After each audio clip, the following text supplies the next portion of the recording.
Selamat siang kepada para mahasiswa. Hari ini Sabtu tanggal 11 Juli tahun 2020. Ya. Ini adalah hari terakhir kita membahas mengenai masalah pemasaran. Tema hari ini adalah pengendalian pemasaran.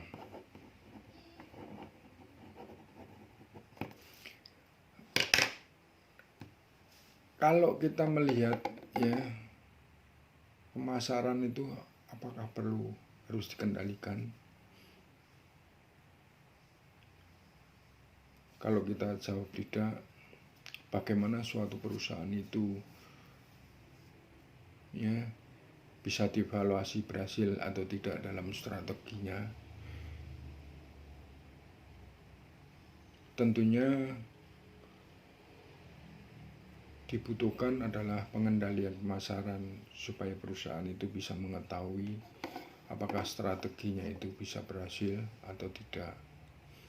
Di dalam suatu perusahaan, ya, kegiatan suatu pemasaran atau organisasi tergantung dari kemampuan pemimpin dalam hal untuk mengarahkan dan mengendalikan semua kegiatan, ya, khususnya mengenai pelaksanaan pemasaran, ya, baik itu perencanaan, kegiatan maupun pelaksanaan dalam kegiatan pengendaliannya. Ya. Apa sih kegiatan pengendaliannya?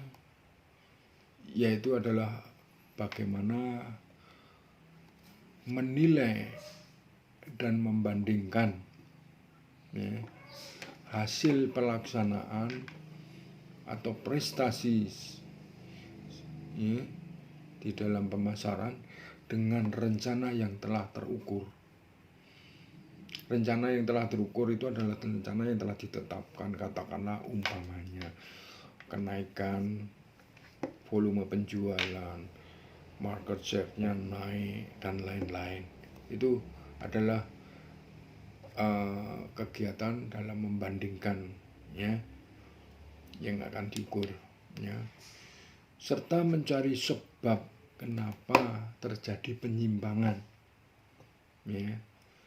Jadi pengendalian pemasaran itu juga mencari mengapa terjadi penyimpangan, di mana letak penyimpangannya, dan terakhir adalah memberi informasi, ya, secara umpan balik atau feedback, khususnya terhadap penyimpangan atau terhadap sesuatu, apakah realisasinya atau targetnya itu lebih besar daripada realisasinya, ya.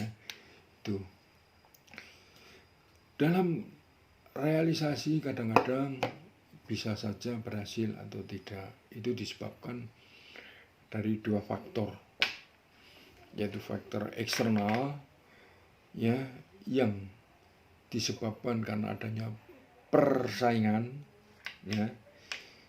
Kedua adanya campur tangan, ya, khususnya pemerintah atau lembaga konsumen, atau terjadi perubahan sosial dan budaya. Sedangkan faktor eksternalnya atau faktor internalnya adalah peningkatan efisiensi dan perluasan organisasi. Katakanlah efisiensi terjadinya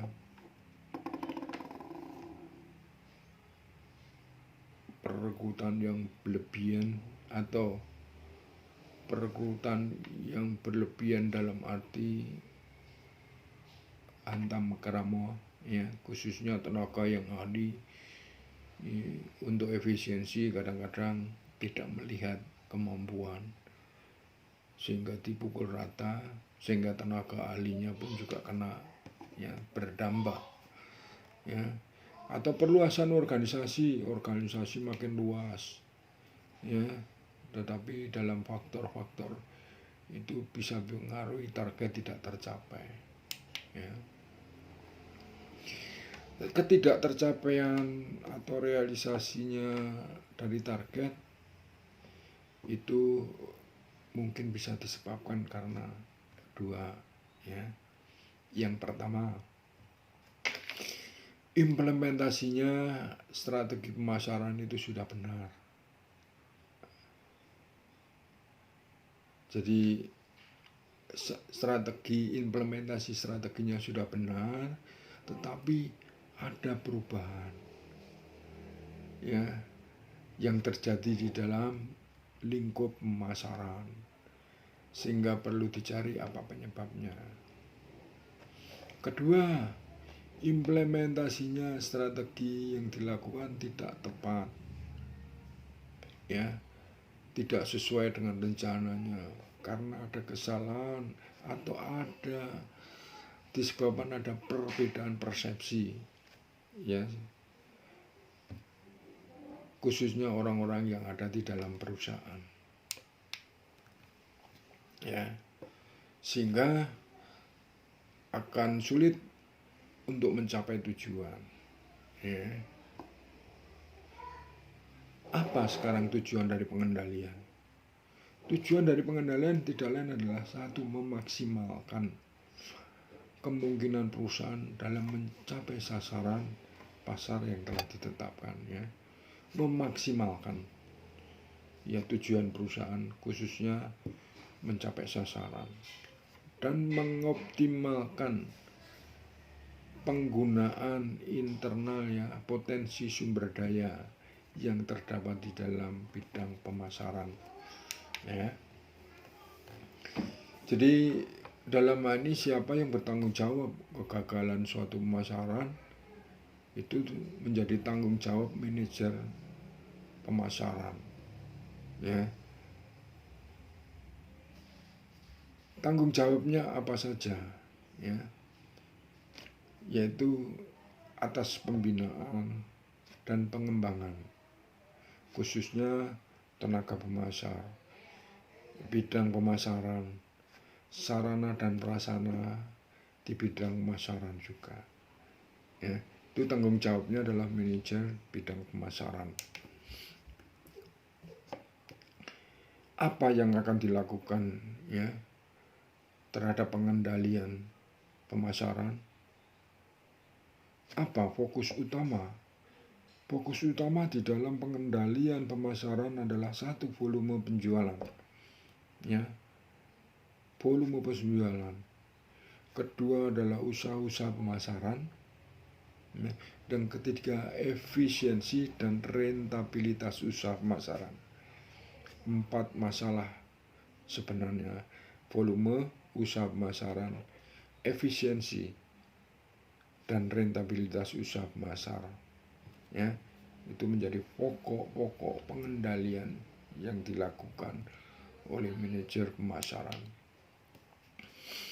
Apa ruang lingkup pengendaliannya? Ruang lingkup pengendaliannya itu mengenai efektivitas program. Apakah program sudah efektif atau perlu harus disempurnakan? Strategi, ya, strateginya bagaimana, sudah tepat atau tidak? Rentabilitas usaha naik atau turun, dan pengendalian efisiensi pemasaran, ya, apakah efisiensi ini sudah dijalankan atau belum? Ini ada 3 langkah dalam pengendalian pemasaran, yaitu adalah menentukan standar. Kita harus tahu untuk mencapai suatu kinerja yang baik itu perlu harus adanya standar. Bagaimana dikatakan baik kalau tidak ada standar, ya. Kedua, menilai dan mengukur, ya, membandingkan prestasi yang telah dicapai dengan yang ditetapkan, dan menggunakan hasil penilaian sebagai analisis untuk mengetahui kelemahan, kekuatan, kesempatan, dan ancaman, ya. Itu adalah langkah-langkah dalam pengendalian. Sistem yang terjadi dalam pengendalian pemasaran apa itu? ya targetnya harus jelas. Jangan sampai suatu target itu terlalu tinggi atau terlalu rendah. Kalau terlalu tinggi justru nanti akan menjadi dampak bahwa kinerjanya jelek, atau juga terlalu rendah. Kenapa gampang sekali dicapai? Adanya penentuan standar yang digunakan. Jadi suatu pengendalian sistemnya harus mempunyai standar. Standar tidak bisa berubah-ubah.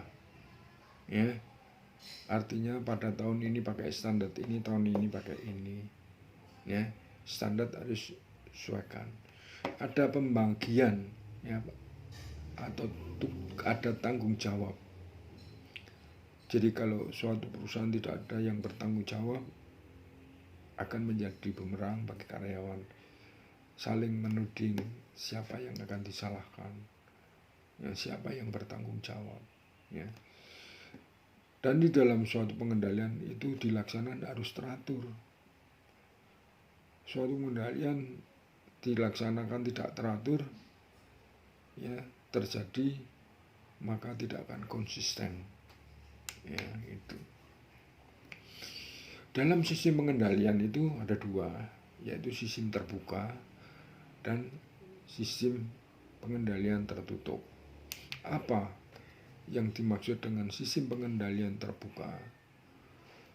Sistem pengendalian terbuka yaitu semua pejabat atau pelaksana, ya, yang berwenang di bidangnya mempunyai wewenang yang terbatas, ya, itu adalah terbuka. Terbuka itu terbatas. Jadi semua kebijakan permasalahan diputuskan oleh manajer pemasaran. Sedangkan pengendalian tertutup adalah semua tugas atau pejabat yang berwenang di bidang pemasaran diberi wewenang untuk memutuskan sesuai dengan petunjuk arahan dari atasan. Artinya masing-masing tenaga penjual atau tenaga pemasar diharapkan mampu mengatasi masalah-masalah sendiri, ya, sebelum dilaporkan ke atasan.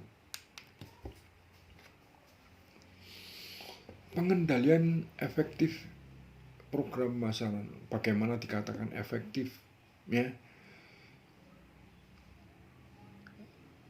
Dalam pemasaran, ya, kalau kita tidak ada, ya, peralatan-peralatan dalam mengukur hasil potensinya, ya, jadi kita nggak akan bisa mengomong atau berbicara mengenai efektivitas program kalau tidak ada alat atau peralatan untuk mengukur, ya, bukan hanya satu alat saja, ya. Manajer biasanya akan menggunakan ukuran, yaitu 5 peralatan khususnya untuk mengukur prestasi, yaitu analisis penjualan khususnya mengenai hasil penjualan, analisis market share mengenai keluasan, ya, pemasar, analisis rasio biaya pemasar dan penjualan, analisis keuangan, dan evaluasi tentang sikap konsumen. Analisa penjualan bisa dibagi menjadi 2, analisis varian penjualan, yaitu mencoba menentukan kontribusi, ya, kontribusinya, faktor-faktornya yang terjadi, siapa yang punya prestasi dalam penjualan, ya, yang diharapkan. Ya. Kedua adalah analisis penjualan mikro, ya, mungkin memberi jawaban atas pertanyaan varian penjualan non harga, ya. Analisis market share, hasilnya adalah prestasi penjualan perusahaan, ya, apabila gagal menyaingi saingan akan mendapatkan hasil yang cukup relatif, ya, terhadap bersaing, ya. Katakanlah kegagalan untuk mencapai market share itu ada beberapa kemungkinan. Satu, penjualan meningkat, tetapi di dalam market share menurun. Hasil ini bisa terjadi apabila tingkat pertambahan penjualan perusahaannya lebih rendah daripada tingkat pertambahan permintaan. Ya, itu adalah 4 ukur market share. Ya, adalah 4 ukuran market share, yaitu market share secara keseluruhan. Jadi dibandingkan dengan produk-produk industri secara keseluruhan. Market share yang dilayani, ya, atau segmen tertentu. Market share yang relatif terhadap pesaing utama, ya, minimal katakanlah 3 pesaing utama, dan market share yang relatif terhadap pesaing yang leading. Ya. Ketiga, analisis bisnis, ya, pemasaran terhadap penjualan. Jadi dalam pengendalian itu harus menganalisis biaya pemasaran terhadap penjualan. Apakah rasio biaya tenaga kerja terhadap penjualan, apakah biaya advertensi dengan penjualan, ataukah biaya promosi terhadap penjualan, dan biaya administrasi terhadap penjualan. Ya, semua rasio itu kadang-kadang bisa dicapai katakanlah minimal 30%. Nah, itu. Analisis keuangan, menggunakan analisis keuangan yang bertujuan untuk menentukan strategi, khususnya untuk tingkat keuntungan strategi penjualan, misalnya adalah laporan keuangan.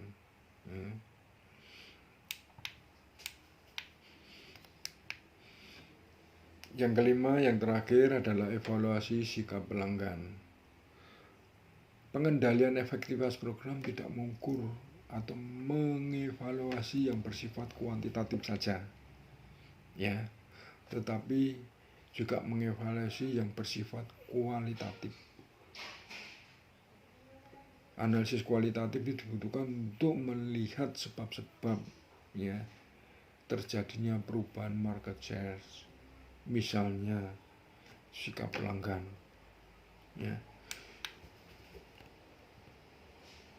Bagaimana sikap pelanggan, ya.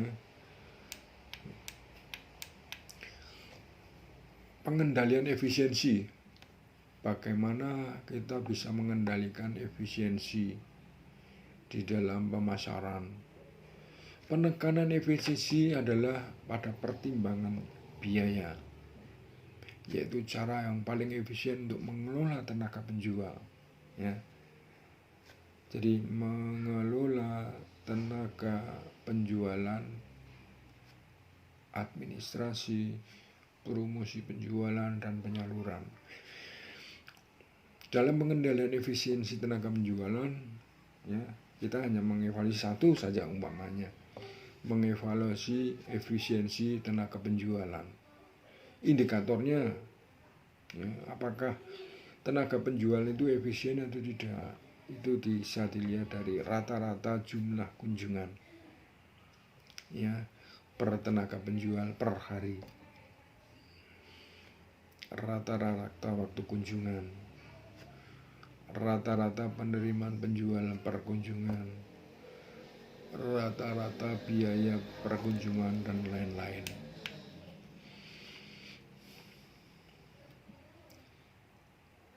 Dalam pengendalian strategi, ya, salah satu perusahaan, ya, atau salah satu peralatan pengendalian strategi pemasaran dapat digunakan untuk menganalisis posisi pemasaran, yaitu melalui market share. Apabila market share tetap, ya, market share-nya tetap, maka strategi yang dilakukan perusahaan adalah strategi pemeliharaan atau mempertahankan strategi. Tetapi apabila market share-nya turun, perusahaan harus mengubah strateginya, adalah menjadi reverse strategy. Sebaliknya, apabila market share meningkat, perusahaan harus mengembangkan strategi penetrasi, ya. Jadi di situ pengendalian strategi, ya, akan sangat ditentukan oleh naik turunnya, ya, market share tersebut.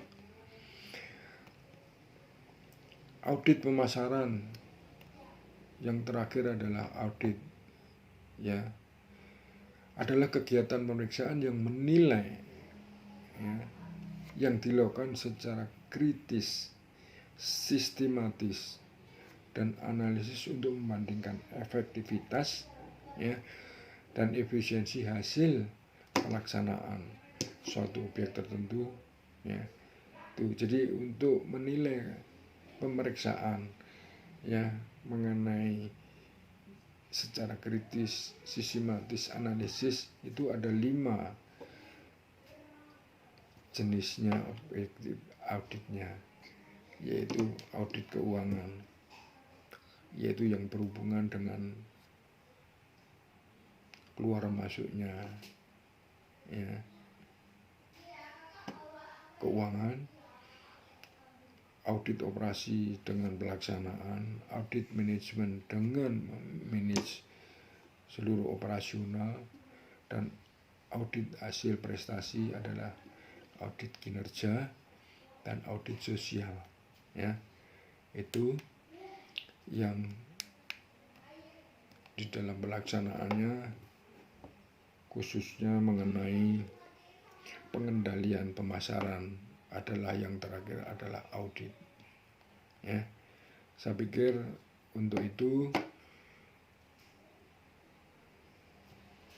khusus untuk pemasaran, dengan diakui dari audit pemasaran, maka seluruh mata kuliah pemasaran sudah berakhir,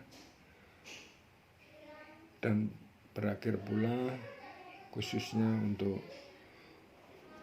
hari ini, dan selanjutnya akan ada ujian akhir semester atau UAS, ya. Jadi untuk itu kepada para mahasiswa saya ucapkan wassalamualaikum warahmatullahi wabarakatuh. Selamat bertemu kembali. Amin.